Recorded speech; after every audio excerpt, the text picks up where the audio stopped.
Mmm.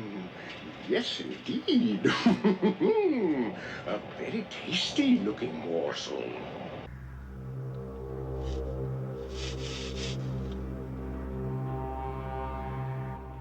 There's no dog in this. Welcome back to Giant Freakin' Robot.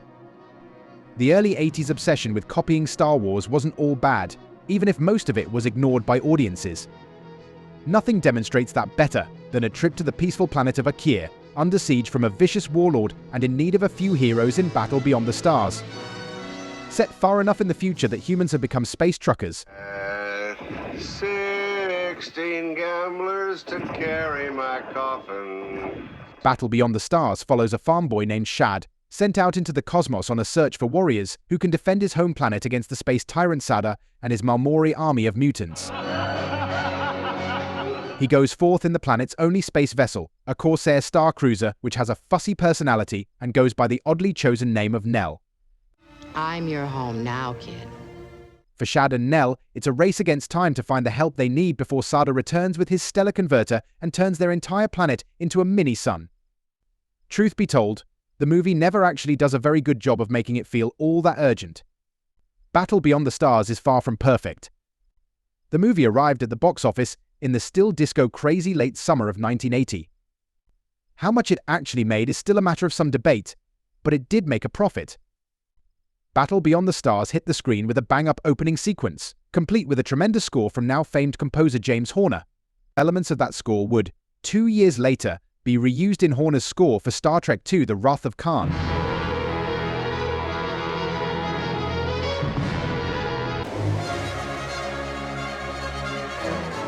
Horner aside, Battle Beyond the Stars never tries to hide the fact that it's a blatant Star Wars ripoff. In fact, it revels in it. The flyby of the massive starship in the opening credits is a total copycat of the beginning of Star Wars. The ship itself is a mishmash of the two ships seen in that opening Star Wars shot. The front half of the ship looks like the Tantive 4 on which Princess Leia attempts her escape, and the back half looks exactly like the back half of the Imperial Star Destroyer pursuing her. Battle Beyond the Stars takes a page from the Magnificent Seven and attempts to repurpose Akira Kurosawa's Seven Samurai into a story set in outer space. The movie even cast Robert Vaughn from the Magnificent Seven to play a space version of the same character he played in that iconic western. If redoing Kurosawa in space sounds familiar, it's because Zack Snyder recently attempted the same thing with his 2-part Netflix movie Rebel Moon. Battle Beyond the Stars does it better.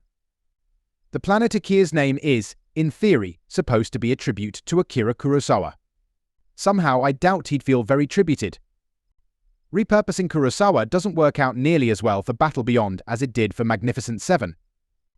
It probably didn't help that this film's creation was chiefly motivated by greed. My early films, and probably many of my current films, were what were called exploitation films, and I see nothing wrong with the statement.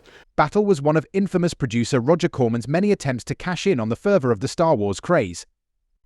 Thanks to a script from John Sayles, this one came closest to working. At least, for Roger Corman, he didn't try to do it on the cheap. At the time, it was the most expensive movie ever produced by Corman. The budget was reportedly near $2 million. Unfortunately, most of that went towards paying actors George Peppard and Robert Vaughn. That didn't leave much for special effects, but luckily they had James Cameron. That's right. James Cameron. First, let's jump ahead into the film and find Shad making his daring escape from Akir in Nell, as they try to leave the planet in search of help. If you like any of what you see here, you can thank James Cameron. This guy had shown up with a movie that was that he had made on his own that sort of blew everybody away, and it was Jim Cameron. And Chuck hired him. He handled production design and art direction on Battle Beyond the Stars, under the direction of Helmer, Jimmy T. Murakami. By the end of the film, he was doing most of the special effects. It was Cameron's first significant gig, and he did it working on a typically shoestringy Corman budget. No matter that he didn't have the money he needed, Cameron seems to have taken it seriously and improvised using what most would consider garbage. Those ship's corridors? Made out of painted McDonald's containers. I wonder if the set smelled like Big Macs. Working in Roger's filmmaking environment teaches you is that there's always a way to do it. Set in a distant future, Battle takes a vague stance on the potential path that might be taken by humanity. The best of us is, I suppose, embodied by an Earth character named Cowboy, played by future A-Team star George Peppard. Hooray for our side! Cowboy's your obligatory Han Solo knockoff character, but Han Solo taken to ridiculous extremes. He's more like Sean Connery's James Bond, combined with Burt Reynolds' Bandit. He even has a scotch dispenser in his belt. That's right, I said a scotch dispenser. Scotch and soda. As demonstrated by Cowboy, Battle Beyond the Stars' view of humanity's far-off future is one of cartoonish extremes. And yes, I'm also talking about Sybil Danning's, proportions. And also, I guess, Nell's proportions. And yes, James Cameron intentionally worked with his team to make this ship look like it has giant breasts. As for the Akir, who will assume are human because they look it and the movie never says they're not, they seem to be what would happen if Nixon had found a way to fire all the hippies off into space. We got visitors. Hello there. Welcome to the outer atmosphere of the planet Akir.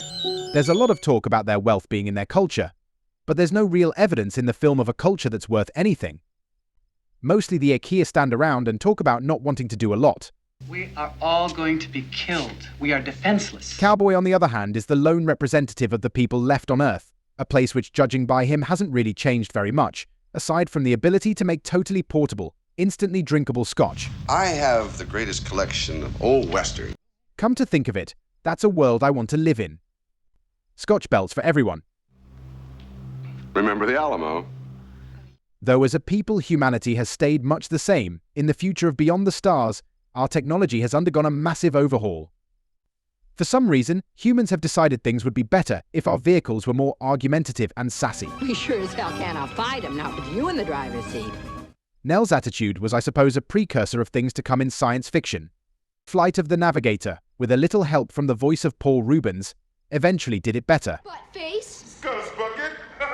Maybe space will never become the Wild West frontier Battle Beyond the Stars struggles to turn it into, but I'd like to think that someday I'll be able to hop in my mouthy Corsair and find myself in a battle beyond the stars, which actually happens in the stars, but which I'll call Beyond the Stars because it sounds bigger and better than Star Wars.